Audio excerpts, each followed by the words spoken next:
Anyway, maybe I can give you to start off with a brief history of Macy's and let you know where Macy's comes from. Back in 1947, Walt Macy and a guy named Dale Jones, back fresh from World War II, they got together and they decided they wanted to open a grocery store. Neither one of them had experience doing that, so they flipped a coin to see who was going to be the butcher. Walt Macy lost, so he's back cutting meat using a chart telling him how to cut the meat, so no experience. So that's how Macy's started out, and that was out in Rose Park up in the northwest section of Salt Lake. So Walt, shortly after that, they'd opened on Sunday, and Walt decided that they couldn't open on Sunday, went to his partner and said, well, I think we ought to close, and his partner said, we can't make it if we aren't open on Sunday. And so Walt bought him out. And so Macy's has always been closed on Sunday since that point. And when Associated Foods bought us, that was written into the contract that as long as Macy's name is on the building, it has to be closed on Sunday. But Macy's expanded to, I believe, 11 stores before Associated Foods bought us. We've got stores in Logan, which they moved that store down to Providence, which is just south of Logan. Now they've also got another store in Logan that used to be an Albertsons store.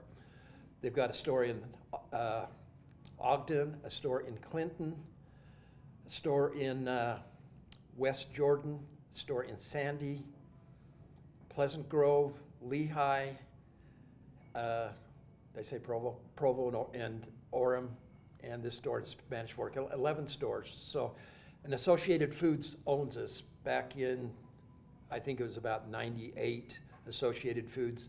Ken Macy, who is the son of Walt, wanted to retire.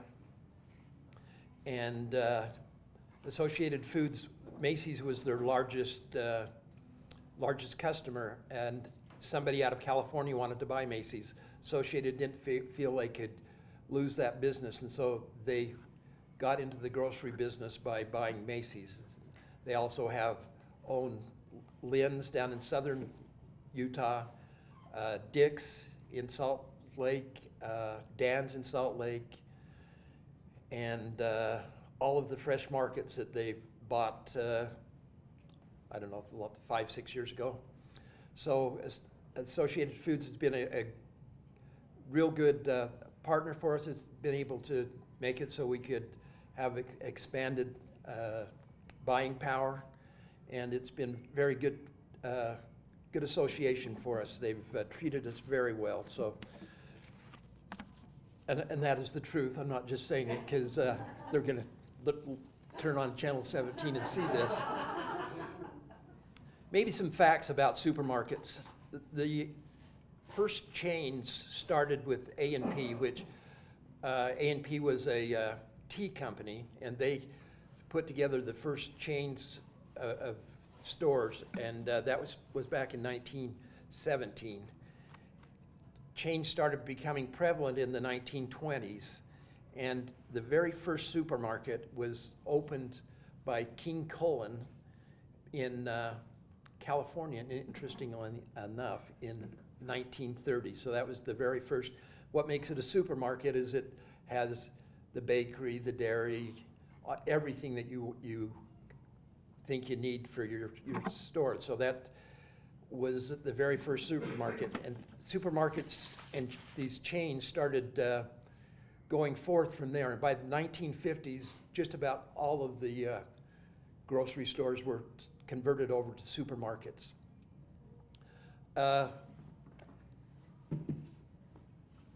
My grandfather was a grocer, and he owned a little store down in Mona. It was a Red and White was the chain name, and that's a picture my father painted of this store. So I don't know if the store still stands down there in Mona. And this is a picture of my grandfather in this store, and this is typically what one of these stores look like. The owner would help you with everything. If you needed pickles, he'd get pickles out of a barrel for you. You needed vinegar, he'd get it out of a barrel. It'd go into a bottle. So things have changed a whole lot since that time. I'll pass. There's a thermometer that went with a calendar that they passed around. That was how they were doing their advertising at that time. Today, the supermarket business is a $638 billion market. It has 3.4 million employees, and the net profit is about 1.5%. That's not a very big return on your investment, is it, Mike? 1.5? Not the best. They do a lot of volume. Do a lot of volume, and that's where the money comes from, is the volume. But you're only getting, after taxes, about 1.5%. The average grocery store is about 46,000 square feet. This store out here is 65,000 square feet. So when I got into the grocery business, I was at a little store called Happy Service over in Brookside. I don't know if you guys, it's where Reams is now. Anyway, that's where I started out in the grocery business when I first came home from my mission. That was probably about 15,000 square feet. That store would fit into about the area of this room. And that was pretty much, back then, the size of grocery stores. You guys probably remember Will's, and there was the IGA food liner at that time down where the Segway, is that what they're called? Mm-hmm. Down there, that was a grocery store. You also had Safeway, and that was a nice little store, and that's where Joanne's moved from. That was a Safeway store. So,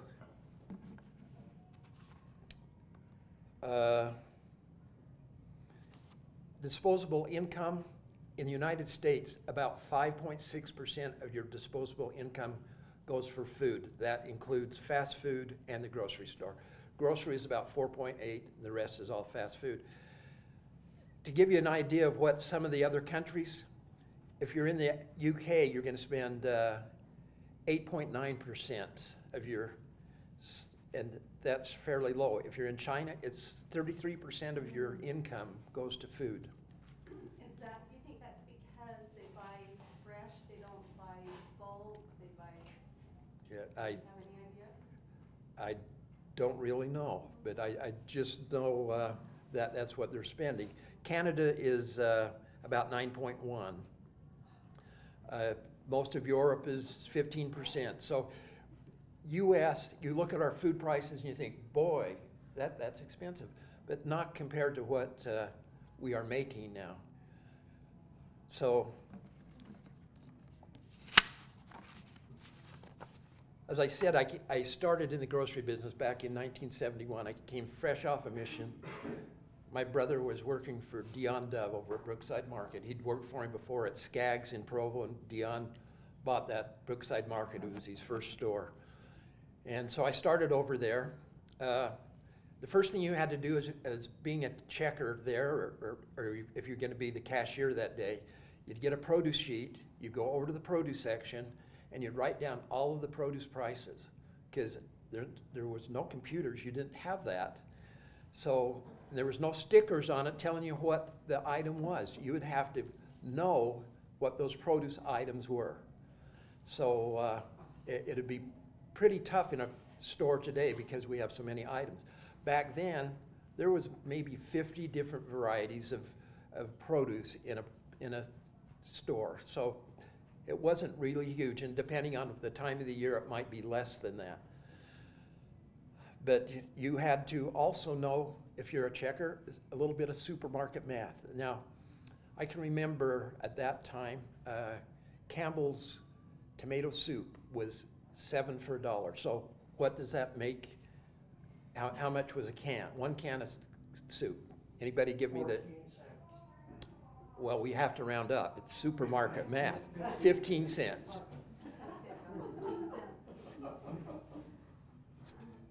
8 for $1 on maybe chicken noodle soup, 13 cents. So you had to know those because all you had was a cash register that was basically an adding machine. That was all it was. It had a place to put in meat, it had a place to put in produce, so you kept track of those, but there were no calculations being done. The checkers had no calculators, so there was no cheating. It was all stuff you had to learn. They knew how to count money then too. Yeah. Exactly. Boy, and you see cashiers today, you hand them a 20, they can't even make change back if it doesn't say it on the register. They can't tell you how much they have to give you back. So did you have a test they had to take before being hired for that? No, you just People went to school and learned how to count. exactly. And write with a pencil. Yeah. Right. You didn't use calculators at school like you did. When you went in school, if you were really fancy, you had a slide rule, you know? So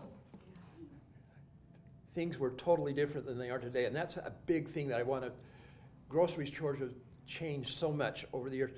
If you wanted to get a grocery order, you had a big book that had every product, non-foods, grocery, all the candy, and you would, if you wanted for your next order, you'd go through and mark that book, what you wanted.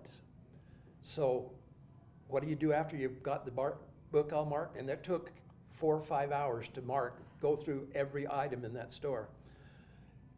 After you did that, you'd take it up to the post office and you'd mail that off to Salt Lake. Oh my goodness. Yeah, that's, so, let me go grab my basket back here real quick.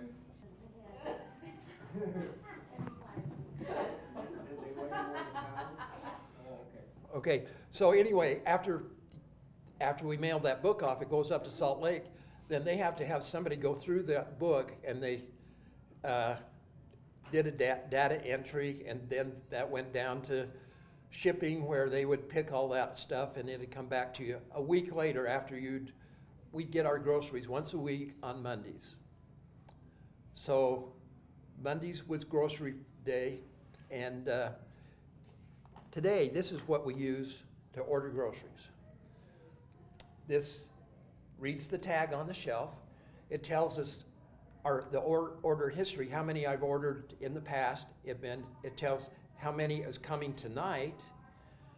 It tells you what the price is at the warehouse, and it gives you also the deals that are coming up. So we don't even have to go to the computer anymore. It's all right there. So we ordered by 6 o'clock in the morning. By 8 o'clock at night, we have the semi pulling up into our driveway with the whole load. On a daily basis? On a daily basis. We get 6 loads a week. So. What time do you come to the store? Is 9 o'clock at night? No, my freight crew gets here at 10 o'clock at night. They start breaking down the load. They work 10 to 6. By 8 o'clock, we're supposed to be up and ready to go. So I get 6 produce loads a week. I get milk 6 days a week. Everything 6 days a week. Totally different in the old days. So if you miss on an order, it's only 24 hours before I can have another order. So lots of times when like this last week with the Super Bowl, Did you not get enough chips? we had plenty of chips. I was worried a little about Red Baron pizzas. You got 2 pizzas for every 4 Cokes, 2 free pizzas. So that was kind of a little hard. We went through 750 cases of pizza. So that's, I cannot believe it. yeah, that's a lot of pizza. And did you see we had Keebler cracker cookies for 67 cents? Yeah. We went through a whole semi of Keebler cookies. So A lady goes through Yeah. Per whole cart, that's all it was. Yeah, we got our full markup on that. Keebler gave us the coupons to get it down to that price, so we got our full markup on it, so thank you, Keebler. When you got that freight, that once a week, you would have to break it down and you'd have to price everything. So you'd take a stamper, an old Garvey, I don't know if you've seen those things. You get pretty fast at stamping those things, then you'd have to put it all on the shelf. But Tuesday was the fun day. It was price change day. Always did price changes on Tuesday.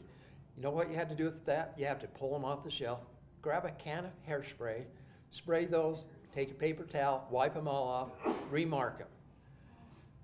Luckily, at that time, there was not that many items in a grocery store. 1970, about 7,000 items in a grocery store. So it wasn't quite so bad. Any guesses how many items in the grocery store today? Your average store? A big store, I won't say average. 30,000. I bet it's more like. 42,000. Oh. 42,000. In this store right here, I've got that many items, 42,000. I told you we had 50 items in a produce department. Over 300 to 400 in a produce department now. We carry things that you just wouldn't believe.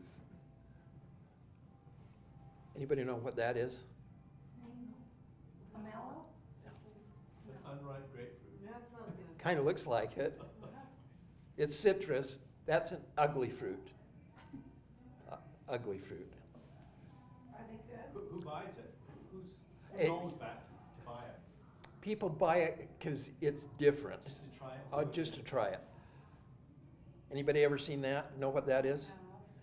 Kind of looks like a blowfish. When I look at it, it looks like an old blowfish, but that's a Kiwano melon. It's pretty sweet. It's good.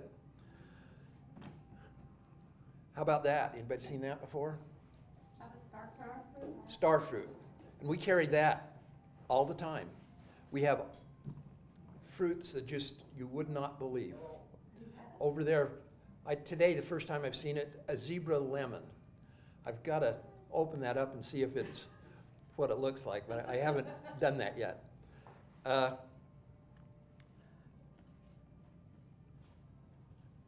Everybody knows what a plum, a peach, and a nectarine. Any idea why I've got those here? Nectarines across. Yeah, it is a cross, but what? I mean, in the fall, we have these all the time. They're not fresh, yeah. Right. These are available year-round. These are from Chile. You can have peaches, nectarines, pineapples, all year-round. Doesn't matter. It's if you want it and you've got the money for it, we'll get it for you. So, and that's interesting right now. Strawberries, complete crop failure on the West Coast, the East Coast. Strawberries, you're going to notice. They told us we couldn't even get them, but we've been able to get them, but the price is pretty high. Yeah. Where are they coming They're from? coming out of Florida and California, but they're both places basically 1% of what they're usually doing like 400,000 crates, and now it's down to 4,000. Is that because of drought? No, it's because it's freezing on the East Coast, rain on the West Coast. So Don't you get quite a bit of produce from Mexico? we do, and Mexico is probably where a lot of the stuff is coming from. I don't know if you guys heard about the recall in the Midwest on Dole salads. They had an E. coli problem there. So it didn't affect this market because that product didn't come to this market. But the problem is they take the product that's produced in this market and they ship it to the Midwest to give them some product there. So if you'll notice, wherever you go, the salad cases are going to be a little light because they're same thing we had with turkeys. The bird flu, you haven't seen too many hot prices on eggs, have you? Eggs are sky high. Turkeys, they were sky high because they had to destroy most of the flocks. It wasn't the western flocks, but we're interrelated with everything. So if somebody else has a shortage, we're going to have the shortage too.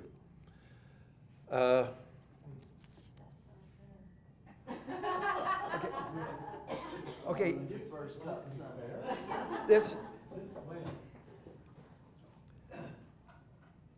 Okay. Everybody know what that is? A Bartlett pear, right? What kind of pear is that? An Asian pear? No, no. They're round. That's a Jianzhou. Okay. That? It's Japanese. Yeah, Asian pear. Asian pear. Anybody seen that before? This is the first time I've seen this. It's a fragrant pear. Fragrant pear. I'd rather it tastes good than smoke. Red crimson pear. And this is a yali.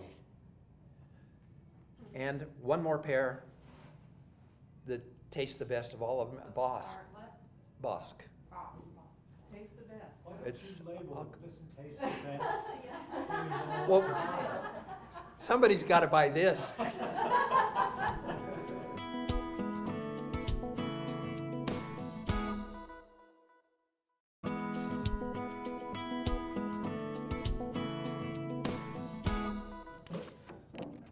Okay, when I mentioned price changes, now all of our price changes are done Salt Lake. They send them in the computer down to us. They generate the tags, everything. It just, all we do is go out, hang a new tag. So much faster, so easy to do. You just couldn't manage the number of items in a grocery store the old-fashioned way. So it's good that things have evolved. Also, you always had to hire somebody that could paint signs. All these signs that we've got out there, those are all computer generated. We don't touch signs. But before, you had to teach somebody how to paint signs. It was usually a produce guy that did it, and they'd have to go through any new ad signs. It all had to be hand painted. So I'm talking about, there will go all my cards, so that's good. Anyway, talking about change. How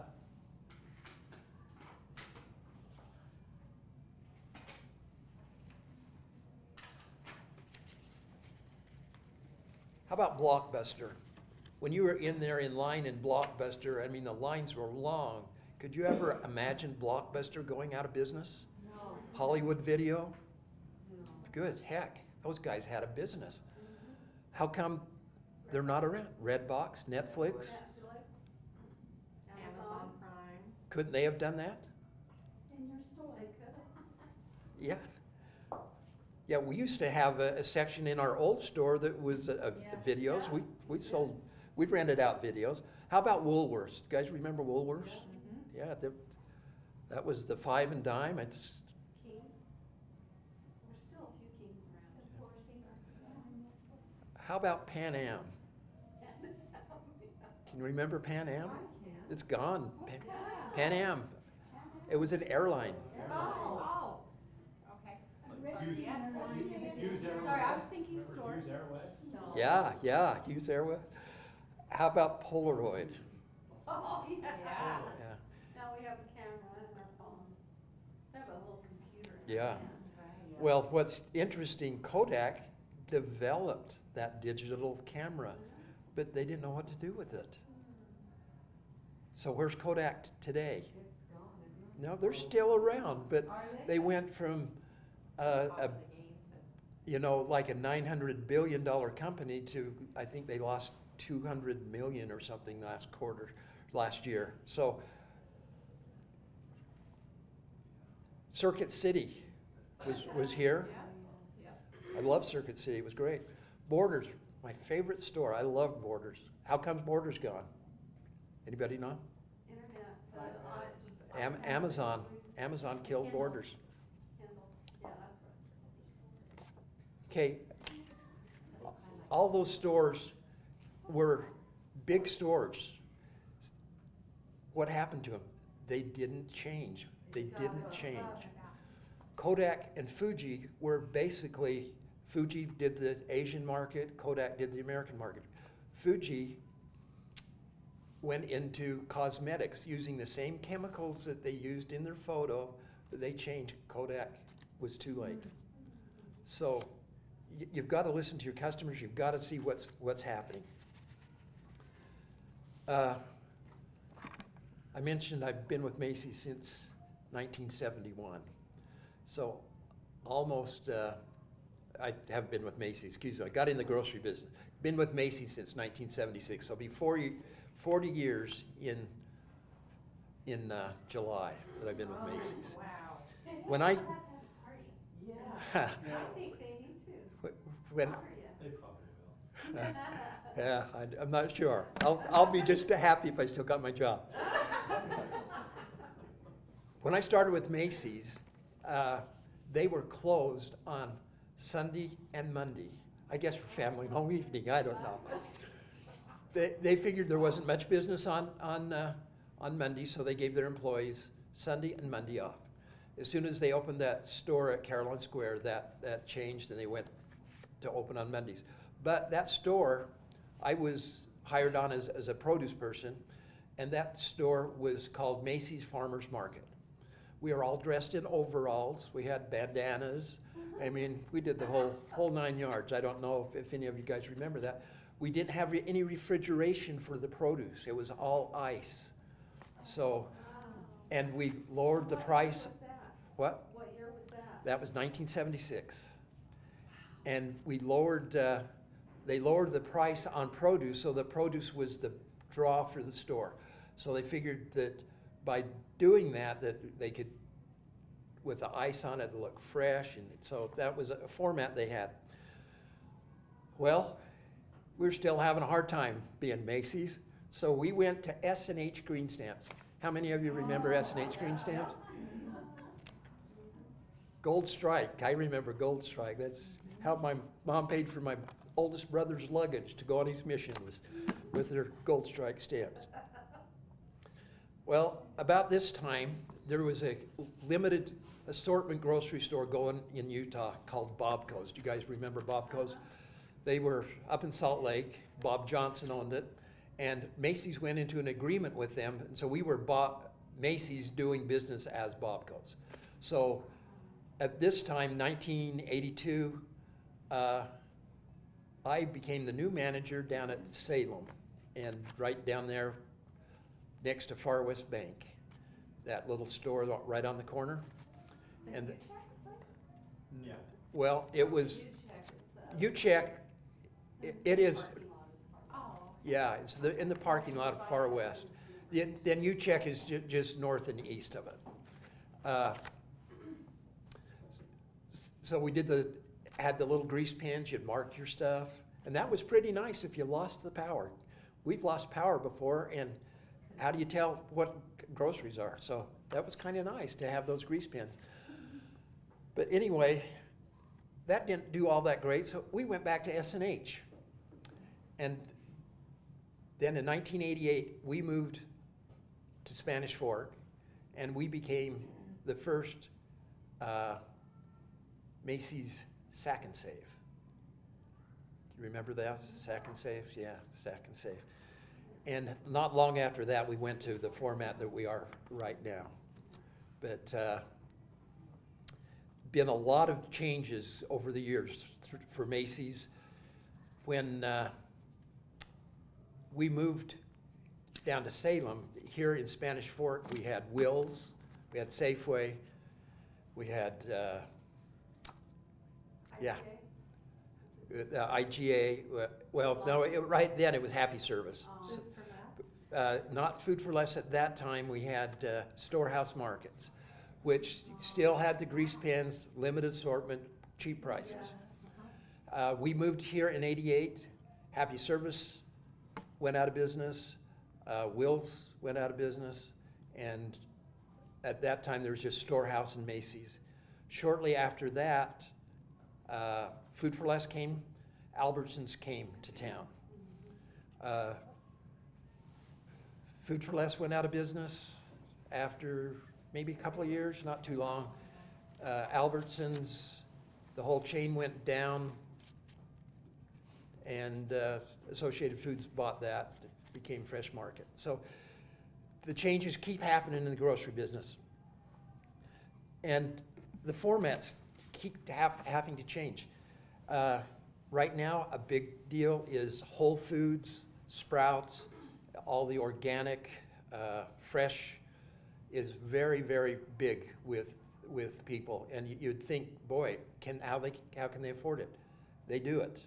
Those stores are doing very well. So that's causing all the stores to do different things. Now, let's pass these out while we're... The apple is a Honeycrisp, and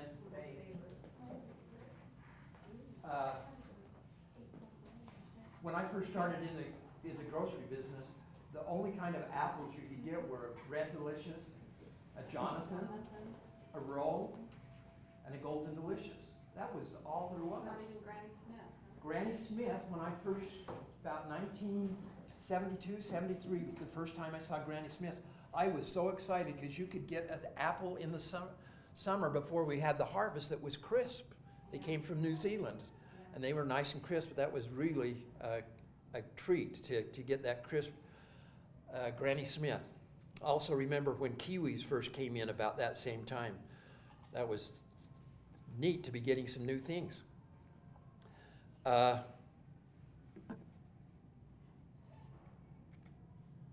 Anyway, the Honeycrisp apple,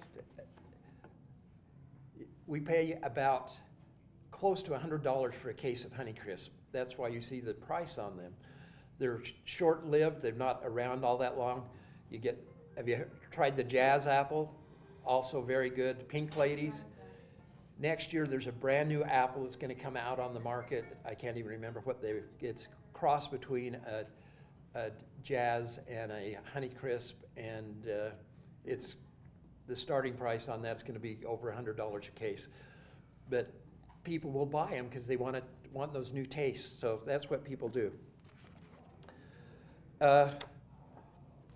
Maybe you can talk just a little bit about regulation in the grocery business. When I first started, you had weights and measures around, but they were concerned mostly with making sure your registers were weighing correctly. When you had the old store like my grandpa did, you never knew if the scales were right, or you just were at their mercy. So anyway, weights and measures were mostly concerned with that. Today they come in, they check all the scales, but they also check prices. They'll go through and randomly pick up prices, take them to the register. They've got to match. It doesn't matter if it's cheaper than it says on the shelf. If it's not what the shelf says, you get a violation. So many violations, you get a warning. So it's pretty heavily regulated. The health department, we've got both the county, the state that come in and make sure that what we're selling at correct temperatures. It has to be, you can't have anything between 41 and 130 degrees. Everything's got to be either over 130 degrees or below 41 degrees. And that other from 41 to 130 is the danger zone where bacteria grows in that. They check all of that. They make sure. They'll come in, they'll take an egg, put a probe in it, make sure it's the right temperature. We have a lot of that. But now, even worse than that, we get the Department of Agriculture comes in, and you notice on the fruit, it's got stickers on all of it.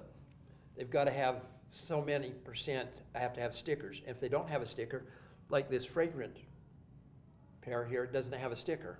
So you've got to have country of origin on it. And if you don't have the country of origin on it, you get fined. So we have to go through and make sure everything that doesn't have a label has a sign saying where it's from. You'll notice in the cut fruit section, the cut fruit section is a huge section for us. We sell a ton of it. Why do we do it? It's for convenience for people. People pay for that convenience. They love convenience. If you'll notice in that cut fruit, you might see with the cantaloupe, they will put a few grapes in with that. It gets around the regulation. If you've got a mixed fruit, you don't have to have what country it's from. So that's why you'll see a couple of grapes in with that cantaloupe. But if it's just cantaloupe by itself, it's got to say what country it's from. Well, it's for if you get recalls. See this book right here? This is our recall binder. Anytime we get a recall, it goes into this binder. And it's, you can see it's got a lot of pages. We get recalls all the time. Most of them you guys will never hear about, but we get tons and tons of recalls. Usually it's a quality issue, not a health issue. But that's why if you have an outbreak of E. coli, they want to know where you got your stuff from, because they can tell you exactly where it came from. So we've got to be able to prove where we got it from. Same thing with the meat. When they grind hamburger back there, they have a log where they got that box, and that log they have to write down what box they got it out of, what supplier it was. Any kind of outbreak, we've got a log of where everything goes. So people's health is really a primary concern for the government, and that is a big, big deal about our regulations. Last fall, I had to go through and write what we were doing to correct a problem because we had too many items that weren't labeled correctly. It's nothing that would hurt anybody, but the government watching over that. You get in our butcher block and you'll notice that all of them, it'll say, maybe you've got salmon there, it'll say wild caught, Canada, farm caught, USA. So everything should be marked that way. And if it's not, I get in trouble. So, wanted to talk just a little bit about, what time is it anyway? About 10 after, I think. Is it really? 107. Okay, we'll just, I know. I thought I'd be out of here. I'm just going to pass these out. This is a little card that I give to my people when we start training them, when we hire them. It's called the Boomerang Principle. A guy named Fergal Quinn from Ireland wrote a book called Crowning the Customer. And his family owned a summer camp. And the only way they could tell if they had a successful year was by the renewals that people, at the end of the vacation, they would renew for the next year. So if the people came back, they knew they had a successful. And so I took, these are basically Disney principles, but we call it the Boomerang Principle after him. Every one of my people, if you ask them where something is, they better be taking you to it. They're supposed to smile at everybody. If they see you within 10 feet, and this is one we struggle with, and I'm always yelling at them, they've got to greet you. So when you're in the store, you should be greeted multiple times. I probably messed up your thing there. Anyway, always use direct eye contact and never say I don't know. Rather, I'll find out for you. And that's the Boomerang Principle. Great service brings them back. So we invest heavily into training. We've got a program called Win It in a Minute. All of these take 1 minute to go through and teach our new employees about. And we do that to everybody. And I really think the key to having a good store is the customer service. You can buy groceries anywhere, sometimes cheaper, sometimes more, but the service is what makes the difference. So thank you guys.